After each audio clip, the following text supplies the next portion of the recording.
From LPM, Louisville Public Media. Welcome to Where Y'all Really From, a podcast about Asian Americans in Kentucky. I'm your host, Charlene Buckles, a proud Filipina Kentuckian. Today with us we have guest Uyen Nguyen. Uyen is a Vietnamese American social worker and therapist. She's 1.5 generation immigrant and she's lived in Louisville most of her life. Uyen graduated from Bellarmine University with a double major in foreign languages and international studies in English. After 2 years teaching English in Japan, she returned to the U.S. and started working in the nonprofit world, helping people who have experienced domestic violence, homelessness, and mental illness. She's now a behavioral health consultant at family health centers. Welcome to the show, and thank you so much for being here. Hi, nice to meet you or talk to you. You're fine. And before the show, we talked about this, and it is Uyen, right? Uyen. Uyen, yes. And we talked before the show. I'm Filipino, and so we don't have a tonal language. But when I was in Thailand, was the first time that I realized. And Thai is a tonal language with fine tones, and I realized that I'm tone deaf. I'm pretty sure, and so I apologize so much for not being able to mispronounce your name. But I do feel it's such a beautiful name, and that people need to have that effort to be able to pronounce it because it's so beautiful. Have you had that experience often in your life of people mispronouncing, and how you deal with that? I think it's a difficult name even for Vietnamese. So technically it's Uyen, but a lot of Vietnamese say Nguyen because you have to, kind of twist your mouth that extra step. There are 3 vowels in my name, which is the maximum combination of vowel you can have in Vietnamese. So even for Vietnamese it's hard, and then for non-Vietnamese, it's a vowel combination that I haven't heard in any of the languages I know. So it's difficult, and people will usually ask how I pronounce it, and I try, and I appreciate the effort. My full first name is not Uyen, but when I started working professionally as a social worker in 2012, I dropped the Ngọc and went by Uyen because it's easier for clients and right. Professional in the field to remember. Right. And most of my Vietnamese friends call me Uyen as well. So. Okay. I want people to make sure to know that I think we need to reclaim that and make that effort even more, and correct me when I fail or if I fail. And because again, it's such a beautiful name, and I feel like we need to just lean into it and make sure that people are making that effort to know us fully, and not have to accommodate. But that's kind of me and where I am in my journey. Of course, with the name Charlene Buckles, it's a whole. We'll just have a therapy session separately about why I went with that name. But anyway, I would like to start each episode. Talking about the title of this podcast. So as you know, as Asian Americans, we are asked that question, where are you from? Where are you really from? We're asked that 1 to maybe 1 million times in our lifetime, right? So can you tell me what kind of emotion or a response, or if there is a response, does that question elicit for you? It's interesting because when I'm abroad, meaning when I'm not inside the U.S. and people ask me, where are you from? I tell them I'm from the U.S. But when I'm in the U.S. and people ask me, I kind of know where that comes from. So then I say I'm Vietnamese. And sometimes I just say I'm Vietnamese. Sometimes I say I'm from Vietnam. I was born in Saigon, or formerly known now as Ho Chi Minh City. And my family immigrated here when I was 10. So that's where I'm from, Vietnam. And you openly tell people that, like if someone were to ask you that at a grocery store, so where are you from? It doesn't resonate with you as offensive? I mean, it sounds like you're just like, okay, well, they're curious, I'm just going to tell them. Or is it something that, is there something that gets triggered you? Because I'll be honest with you, when we were talking about the name of the podcast, it triggered me because growing up, I got asked that all the time, where are you from? Where are you really from? And I would say I'm from Northern Kentucky. And they're like, no, but where are you really from? Because there's a underlying tone, that they're saying you're not really from here. You're not from Kentucky. You're not white, so you're not really from Kentucky. And so it triggered something in me. But for you, I mean, it seems like you were saying that, not really, or maybe it does. Most of the times it doesn't, but there have been times where I sent something malicious in the question. Then I said, well, I'm from Kentucky. Um, and I've been with friends who have been very offended by it, especially even when it was asked by, say, another Asian person. Because she's like, well, why are you asking? And some of my friends are born here in the US, so they're like, I'm from here. Why do you want to know? I think when I'm abroad, it seems that's just an honest curiosity. So I got used to answering that question. So I'm not as easily triggered, I think, by that question. Mm-hmm. But you grew up here in Kentucky, right? Yeah. And so when did you immigrate here from Vietnam? So I was 10 and my family first came to California. We stayed there for 6 months. And then my dad couldn't find a job. So he had a friend here in Kentucky who worked at Dean's Milk. And so he said, if you come here, I'll help you find a job. And so my whole family moved here. And we've been here since then. So I was in 5th grade when we moved to Kentucky. How was that transition for you coming from California, which I have a very similar story, where I moved from Manila to California, and then we moved from California to Kentucky, and I was around 7 or 8 when I moved here to Kentucky. And for me, there was a lot of culture shock, because in Southern California, there were not many white people. I think the first white person that I met was in 1st grade in California. And then here it was like everyone was white.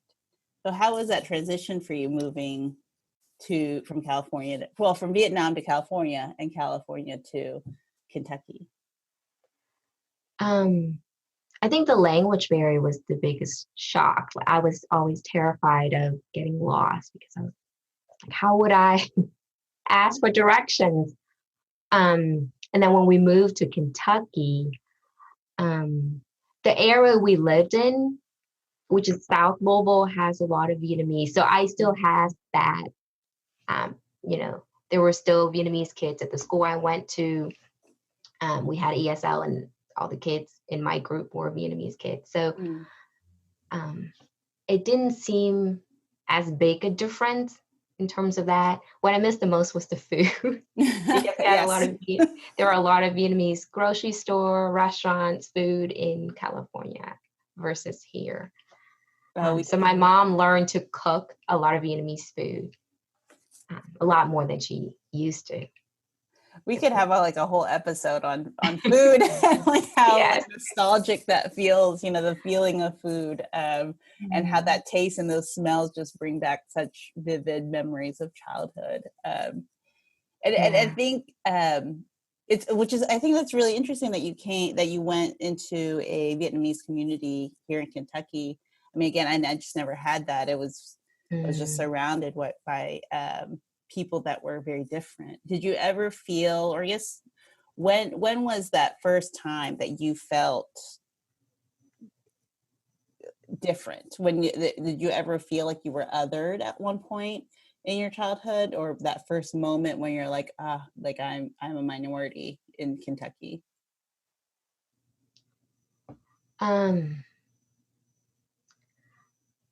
That probably was when I started attending Bellarmine.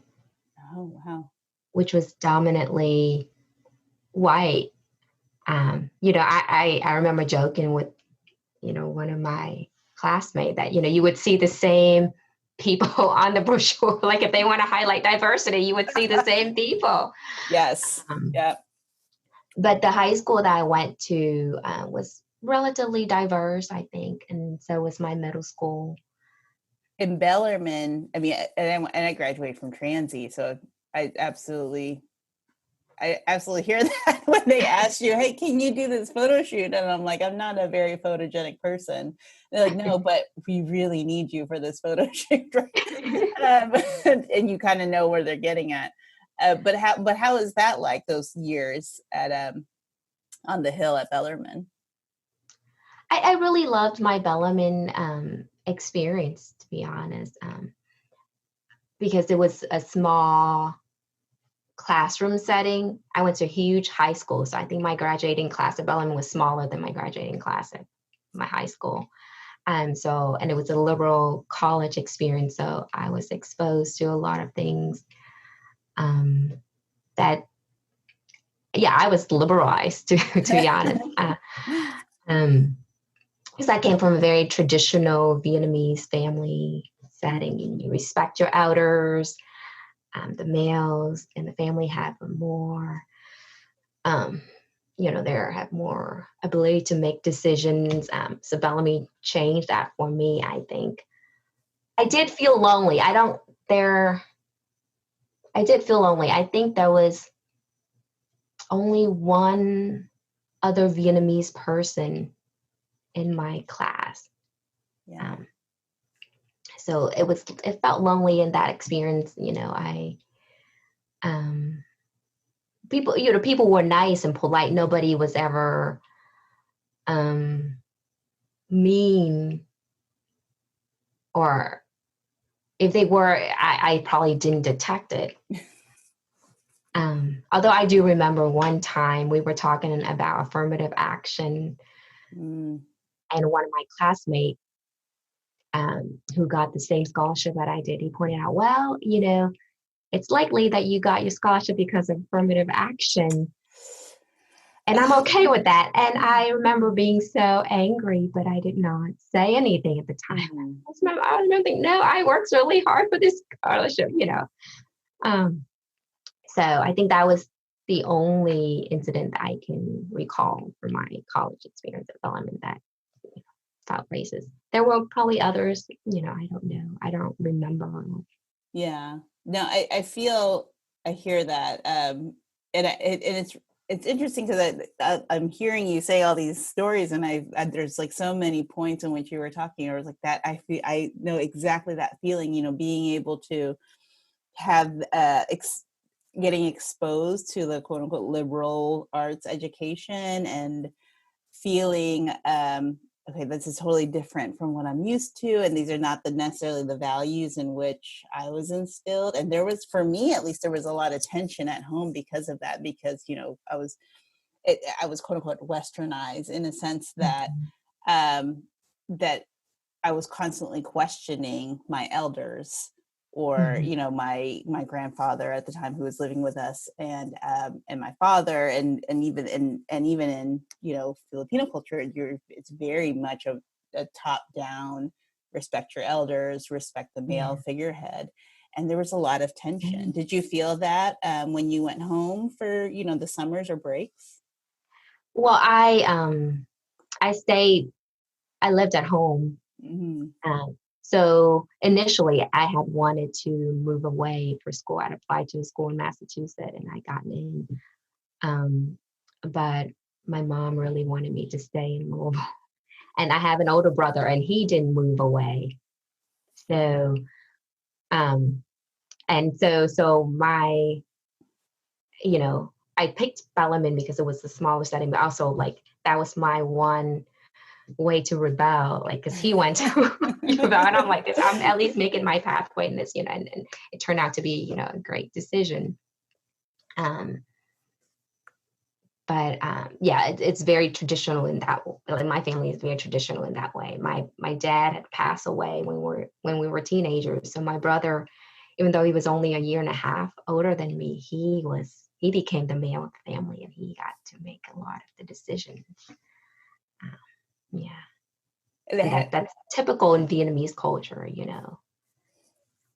And right now, and you're okay with that. How do you balance that like knowing like, okay, this is the person I want to be, as someone who grew up in Kentucky, or even having these ideals? And this is a question that I struggle with and ask myself all the time. Like, I have this idea of who I want to be, that's not necessarily in line with what my family or what my culture kind of expects of me. How do you balance that um, for you? I Or think is it even a question, you know? my family and I disagree on a lot of things. Um, and I think we do butt heads and we do have to go our separate way when conversations get heated. And then at the end of the day, we come back to, okay, I love you. And I know that we are different and we'll leave it as that. Like my brother has said, many times, he's like, you and I are very different. But we're brother and sister and I love you. And same things with my mom. There have been conversations about politics and Mm-hmm. where things started getting heated. And I said, okay, well, Mom, remember the last time we talked about this, we argued. So maybe not today. And then every now and then we would come back and, look, I read this article and this said this. And she said, well, I read this and this said that. And I'm like, okay. So, I have my friends whose beliefs and values align with mine in that way. And those are the ones I have these kind of conversation with. And then I think, I pick my battles, Yeah. Yeah. No, I absolutely hear that. And it's a journey that I'm still on for sure. And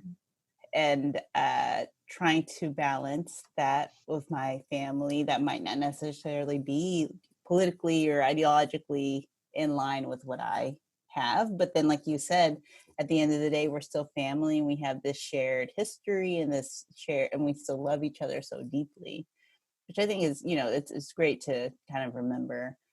And your family, and correct me if I'm wrong, you were Vietnamese refugees in Vietnam, right? Is that correct? Yes. So my dad was in the South Vietnamese Air Force. And so after the war ended in 1975, anyone who served in the South Vietnam Army, Air Force, military, they had to go to what the communist Vietnamese call re-education camp, but we call them concentration camp because they were literally prison. And then from that, there was a reparation program for anyone who stay in that camp for more than 3 years. They could legally immigrate to the U.S. So that's how my family was able to immigrate. That must be really hard. I mean, did you all ever talk about that time that your dad spent in the concentration camps, or was it suppressed? Not so much. I realize now that I think my parents, I guess in their attempt to protect us, did not share a lot about the hardship of what they went through. Because, it was heartbreaking. I remember my mom later on, she said, it's really expensive to go visit your relative in these concentration camps. Like you would sell a house and that would cover the cost of 3 trips. And that was wow. Wow. Or my grandma, like when she go to visit my dad and she would make him food and she would hide money in the food. And that's how you would sneak money in so that he can have money to, buy other things because, that's not something you could do openly. Oh, wow. Wow. So like these stories now they come out, but growing up, we live in communist Vietnam for 10 years. And so I think they were very careful about what they told us so that we don't go to school and say things and then get in trouble. Mm-hmm. That way. Wow. Yeah. Wow. That's pretty amazing. I mean, it's really, again, it kind of hits home because I'm finding too, at least with my mom and my aunt's generation, they have suppressed a lot of what happened to them. In the 70s in the Philippines, it was a dictatorship. More or less, it was martial law. And so my uncle actually had disappeared They don't know if they were Oh, taken by the rebels or if he was taken by the government. And and no one really knows the real story. And it wasn't until later on, in my 30s when I started asking these questions. And it's very hush hush. Like, no one really talks about it. They don't want to talk about it. And it comes in fragments, like you were saying, like you hear like these little tiny stories of like, this is what really happened. And you don't really know because you have this generation in our parents' generation that were afraid. They were afraid to say what was really going on because of what might happen to them. mm-hmm. And I'm finding more and more I need to just start asking questions. But then again, it's the whole kind of conflict that I have with my aunt and my mom of I want to know more, tell me more. And they're like, no, we don't talk about that. Mm-hmm. And so I hope, and I hope actually doing this podcast that some of the stories don't get lost just because they're not told, right? Yeah. Yeah, we in the Vietnamese community started a project a few years ago called the Vietnam Oral History Project. And we started interviewing some, our parents' generation about their experience. And what I noticed, we got several recordings from Vietnamese men, but I really want to interview the Vietnamese women as well, because when these men, went to re-education prison, the woman stayed home and took care of the family. And there's so many stories. I love that. This is Where Y'all Really From, a podcast from LPM, Louisville Public Media.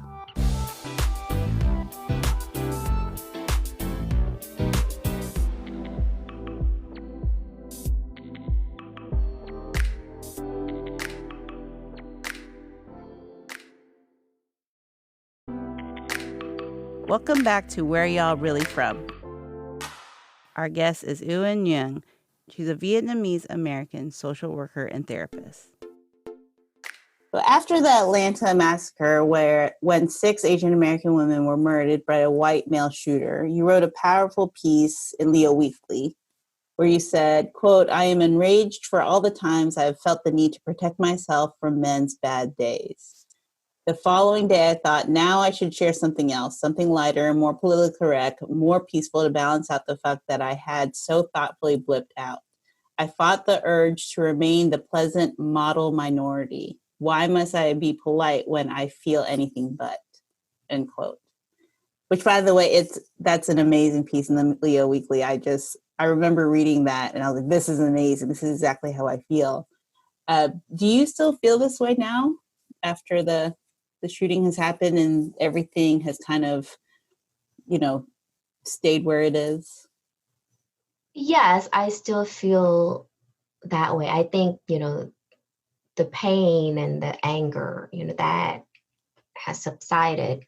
But I feel more now than ever that I want to, break out that model minority, myth, because I really bought into it, like I remember being in school, you have to do your best, you have to make A's, and then you graduate with a good degree, make good money. And I think a lot of people in my Vietnamese and, community really still buy into that, model minority, frame, you need to do good. And I remember even talking to someone in our community and saying, that was a racist shooting. And he was like, well, no, nobody has, the FBI hasn't made that claim yet. We can't say that. I'm like, really? It was absolutely racist. Really, Yeah. I know exactly. And, it was absolutely racist, targeted towards Asians. I mean, absolutely. And I absolutely hear you when you say that there's a lot of people in our communities that still buy into that myth, or that buy into that story that we should be a model minority. I mean, personally, like it's definitely has felt very heavy. I've had to, again, being surrounded by white people in high school and middle school and in college, I had to learn how to laugh it off. That's how I Mm-hmm. adapted. Like, we had to laugh to survive. We had to laugh or to hide our pain so that we could see another day. because we were just by ourselves. And so, and that really played into like, this is the model minority, you know, you are the one that has to get good grades. You're not Black. So this racist joke shouldn't offend you, you know, kind of thing. And it's enraging. It's a lot of emotions there that have been bottled up. So, I mean, and you said in the Vietnamese community, there have been, you know, some of it is they're still buying into that. But have you seen any other type of reflection or these types of emotion among the APAC community in Kentucky or in Louisville? Or is it just like one-off conversations? Is there a movement happening, an undertone of a movement where we need to really re-examine our stance as a community and as individuals? I think more and more people are speaking up, because previously, you know, like I was, you know, and you know, we smile it off, you know, oh, well, maybe it's not that big of a deal if someone make fun of our name, you know, but those little microaggression add up. And so when I wrote that article, when I shared it on Facebook, a few of my Asian friends also shared it. And then I remember someone commented and saying, you know, I've not always spoken up when I saw something racist, but from now on I will.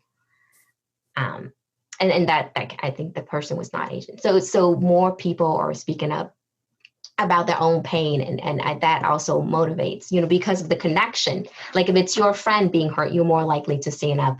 And so when I wrote that piece, people are like, oh, well, I did not realize you've experienced these things. I did not realize other Asians have experienced these things. So I think there's a movement across the country, you know, not just in Kentucky.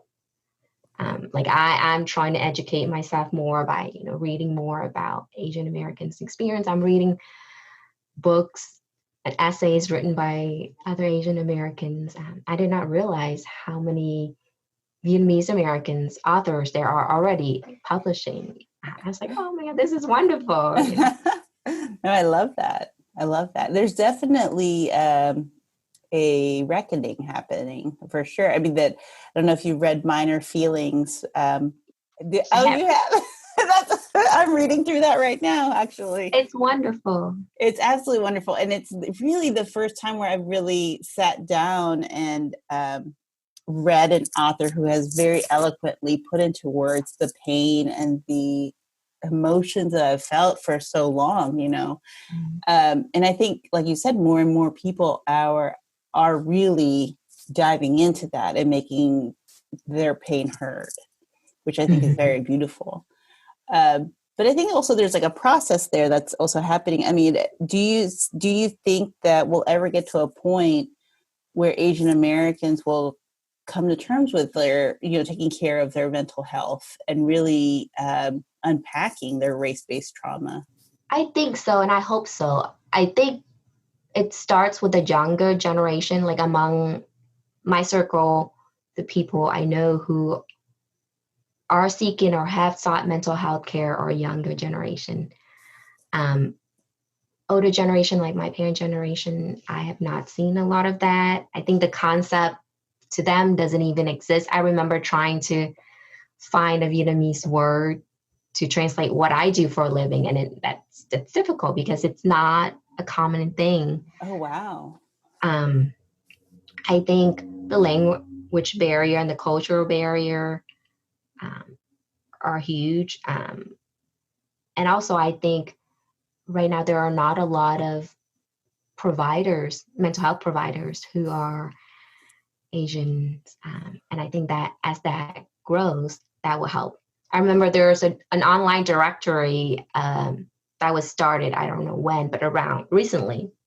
And it lists all their Asian, or as you know, Asian providers in different states. And in Kentucky, there is none. Yep. Yes, I'm shaking my head yes, because I've been on that directory actually trying to find an Asian American therapist, and there wasn't any, you know. And I think race-based trauma is definitely up and coming in terms of a wonderful way of unpacking trauma across marginalized groups. But there's something about the Asian American experience too that I feel like we need to dive deeper into as a community and as individuals. And I don't know where to start. Like you tell me, are you taking patients recently?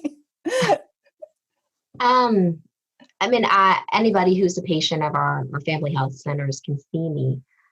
I can't say anything about the clients I see, but I do know that the stigma is there, and the mentality is that you keep things within your family, right? So some of the stuff I'm sharing today, probably I should have shared, according to my family, I probably shouldn't have shared them, but it's that, right? You go to your family, you keep things hidden, why do you need to go talk to strangers when you have us? It's that mentality.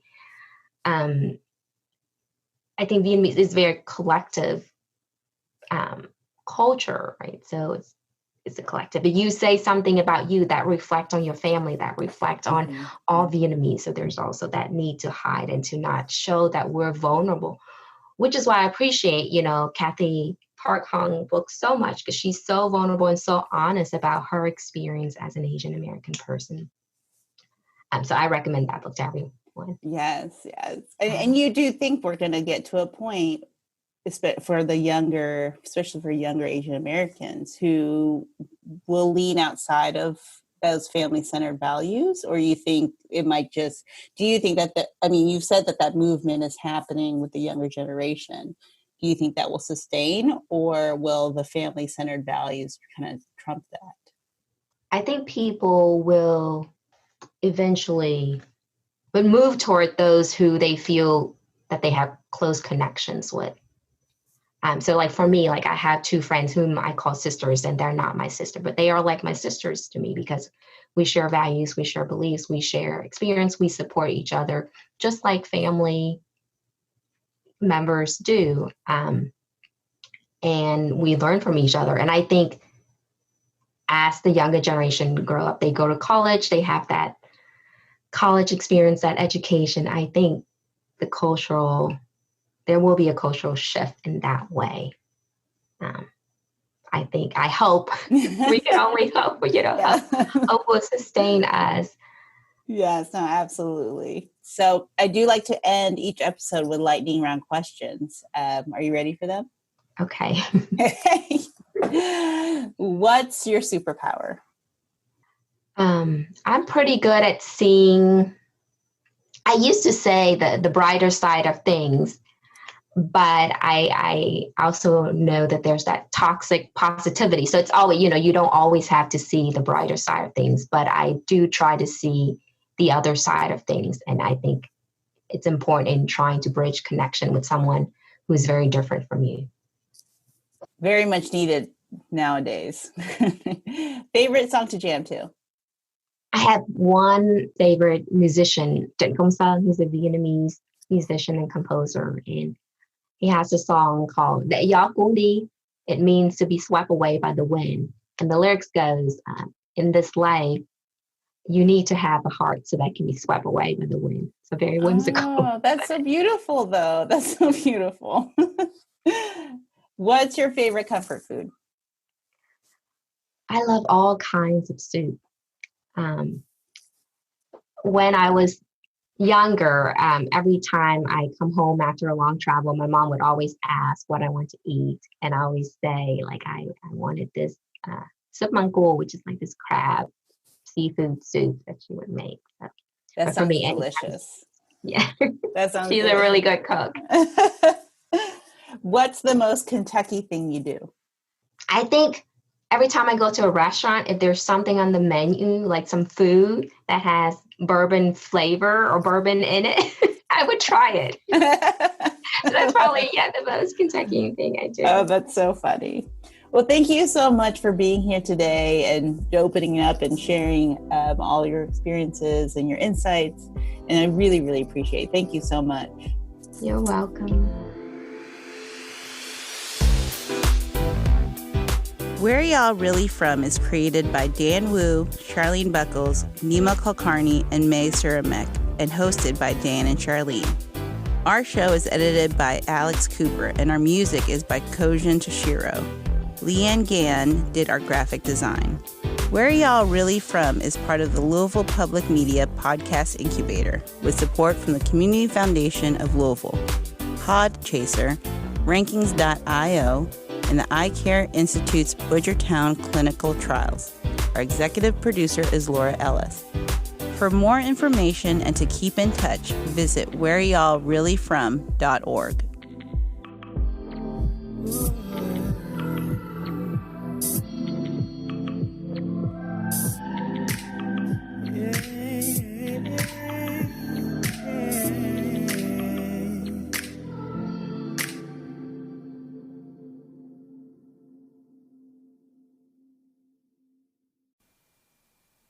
Support for the Louisville Public Media Podcast Incubator comes from the Community Foundation of Louisville, helping donors in our community establish charitable funds to meet philanthropic goals, creating opportunities to give more through scholarship, charitable checking, and donor-advised funds, and helping donors create a charitable legacy through their estate plan. More at cflouisville.org.